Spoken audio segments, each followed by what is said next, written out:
Alors, dans ce nouveau chapitre, nous allons mettre en place un petit linter, histoire de vérifier que tout le monde travaille avec le même standard. On est un petit peu strict au niveau de notre manière de travailler. Donc pour vérifier notre code JavaScript, on va utiliser un linter et on va utiliser ESLint vu qu'on utilise de l'ES 2015 pour travailler. Donc comme vous le devinez, pour utiliser ce linter, il va falloir chercher un loader pour fonctionner avec Webpack. Donc je cherche tout simplement ESLint Webpack ou ESLint loader. Et je vais prendre le premier résultat. Donc globalement, c'est un loader qui va se charger un petit peu comme les autres et qui pourra prendre différentes options.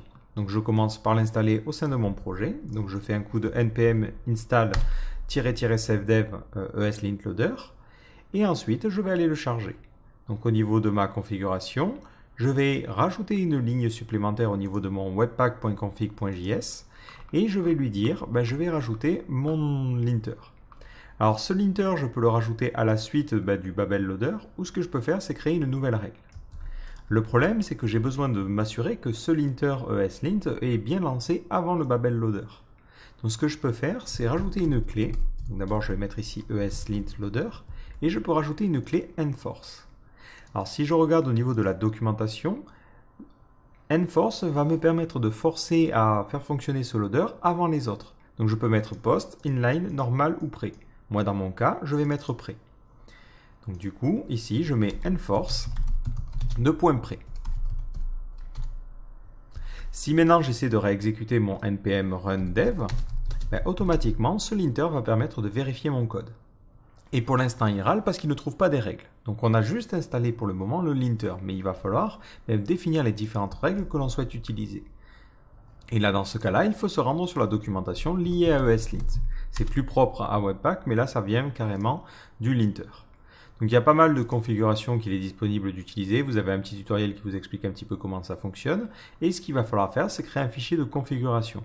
Un peu de la même manière que pour Babel, on va créer à la racine un nouveau fichier que l'on va appeler .eslint.rc. Et à l'intérieur de ce fichier, on va mettre notre configuration. Alors plutôt que de nous embêter à définir toute la configuration, on peut utiliser des standards qui ont été déjà préconçus, entre guillemets. Alors moi, un que j'aime bien, mais vous pouvez complètement ne pas être d'accord avec moi encore une fois et en utiliser un autre, alors c'est standard.js. Globalement, c'est un standard qui interdit les points-virgules en fin de ligne, qui oblige pas mal de choses, donc c'est plutôt facile à utiliser. Et il a l'avantage de pouvoir être utilisé avec ESLint. Dans ce cas-là, il va nous falloir l'utiliser sous forme de plugin pour ESLint. Donc, au côté npm.js, je vais chercher ESLint standard.js. Et je tombe sur cette configuration-là. Globalement, on me dit, il me suffit d'installer ça. Donc, je vais l'installer comme dépendance de développement, comme d'habitude. On commence à en avoir pas mal. Donc, je vais mettre "-d" majuscule. Et une fois que c'est installé, je vais pouvoir le rajouter dans mon ESLint.rc. Donc comme il le présente au niveau de la documentation, j'ai juste à lui dire ma configuration va étendre de la configuration de standard. De la même façon, je vais en profiter pour corriger aussi l'erreur que j'avais plus haut. En fait, il ne trouve pas le module ESLint, donc je vais aussi installer ESLint tout court. Voilà, ce n'est pas installé automatiquement lorsqu'on en installe le loader. Ils auraient pu le mettre en dépendance, mais ils ne l'ont pas fait.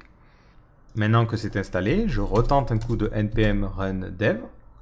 Et je continue à avoir des petites erreurs, il me manque encore quelques dépendances. Alors je trouve ça un petit peu bête, j'ai toujours du mal à comprendre pourquoi certains trucs n'installent pas tout ce dont ils ont besoin dès le début, mais bon. Du coup on rajoute les dépendances. C'est un truc qui est un petit peu pénible à faire la première fois, parce qu'on découvre au fur et à mesure les librairies, mais une fois que l'on a fait notre configuration, on va la partager de projet en projet, donc toutes ces étapes-là, on n'aura pas forcément besoin de les refaire. Et l'autre chose qu'il me demande, c'est le ES plugin Node. Je continue donc, je vais relancer des npm install et des npm run dev jusqu'à ne plus avoir de problème. Alors, il y en a pas mal, je crois qu'au niveau de Babel, il a besoin aussi du système de promesses. Donc là, hop, on installe aussi promise. Et je pense qu'il doit être bon, peut-être il manquera standard derrière, on va voir. Donc pour rappel, pour le moment, on a installé le plugin qui nous manquait, c'était Node, et il nous manquait aussi le plugin promise. Et ça devrait être pas trop loin d'être bon. Voilà, il nous manque le plugin standard comme je vous l'avais annoncé. Voilà, donc c'est les trois qu'il faut installer à chaque fois que l'on commence un nouveau projet ESLint. Après, il est aussi possible d'installer ça de manière globale, mais moi ce que j'aime bien c'est vraiment avoir tout dans le fichier package.json, comme ça je ne pars d'aucun préjugé entre guillemets sur le système. Donc n'importe qui travaille sur le projet n'a pas besoin de configurer sa machine d'une certaine façon, tout est censé fonctionner par défaut. Et là, on voit que des erreurs commencent à apparaître. Donc lors de la compilation, en fait, il va détecter mon système et va me dire qu'il y a des choses qui ne vont pas. Donc j'ai besoin de corriger ces problèmes-là, et l'avantage c'est que j'ai ici le système de watch qui est en place et qui va me dire en temps réel si je corrige bien les soucis. Donc si je reviens au niveau de mon app.js, il commence par me dire que j'ai un config ici qui n'est jamais utilisé, donc je vais l'utiliser. J'ai Knot aussi qui est défini mais qui n'est jamais utilisé, donc je vais corriger ces deux petits problèmes-là. Il s'attend à avoir un saut de ligne à la fin de chaque fichier, donc je le mets. Et au niveau du config.js, il s'attend aussi à avoir un saut de ligne. Alors attention par contre, par défaut, vous pouvez rencontrer un petit problème. Alors c'est un problème qui est lié directement à l'utilisation de Webpack, il n'y a pas forcément de correction facile à faire. Mais si jamais ici, vous oubliez la fin de ligne, et que je supprime ou que je sauvegarde, je vois qu'il n'y a pas de changement au niveau de la console. Il détecte que lorsqu'il y a une nouvelle ligne qui est rajoutée. Donc ça, c'est dû à la manière qu'a Webpack en fait de fonctionner au niveau de son système de watch. Parce que lui, quand vous faites ça, quand vous faites ce petit changement, ça ne change pas son fichier, donc il ne relance pas forcément un build derrière, et du coup, les linters ne détectent pas les choses.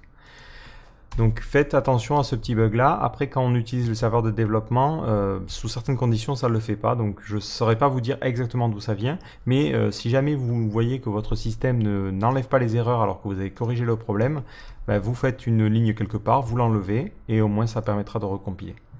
Dans tous les cas, vous devriez coder sans faire absolument aucune erreur de formatage, donc on ne devrait pas avoir ce problème là. Mais là, vous voyez que vous avez votre système qui fonctionne correctement et maintenant tout le monde est obligé, pour compiler le code, d'avoir quelque chose qui respecte les standards que l'on a définis. Donc après, si vous voulez avoir plus de détails, il faut voir la configuration de l'ESLint. Mais de la même manière, vous pouvez mettre ça en place aussi pour le CSS. Vous pouvez forcer un certain style de CSS à être utilisé. Après, ça peut être entre guillemets des conseils.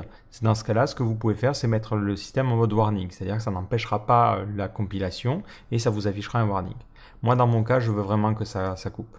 Donc si jamais je retire ici mon espace, je sauvegarde, j'essaie de faire un npm run prod et je me dis, tiens, je vais compiler les fichiers JavaScript. Là, le ESLint va me sortir une erreur et il va me dire, non, il y a un problème. Et du coup, ça me permettrait, si j'utilise de l'intégration continue, de voir les problèmes. Vous avez aussi la possibilité de mettre en place l'autofix. L'autofix va corriger les choses, mais ce qui peut se passer, c'est que dans certains cas, vu qu'il va vouloir corriger les choses, il va redéclencher un build et ça peut vous faire une boucle infinie. Donc j'aurais tendance à vous déconseiller de faire ça, et de manière générale, je ne suis pas forcément fan de l'idée qu'un script se mette à toucher mon code source. Si jamais il fait des bêtises, après, ça me retombe dessus. Voilà. C'est tout pour la mise en place de ce petit système-là. Donc dans le prochain chapitre, je vous propose de découvrir le serveur de développement de Webpack qui va vous permettre justement de servir les assets et de profiter notamment du hot reload, qui est le rafraîchissement automatique.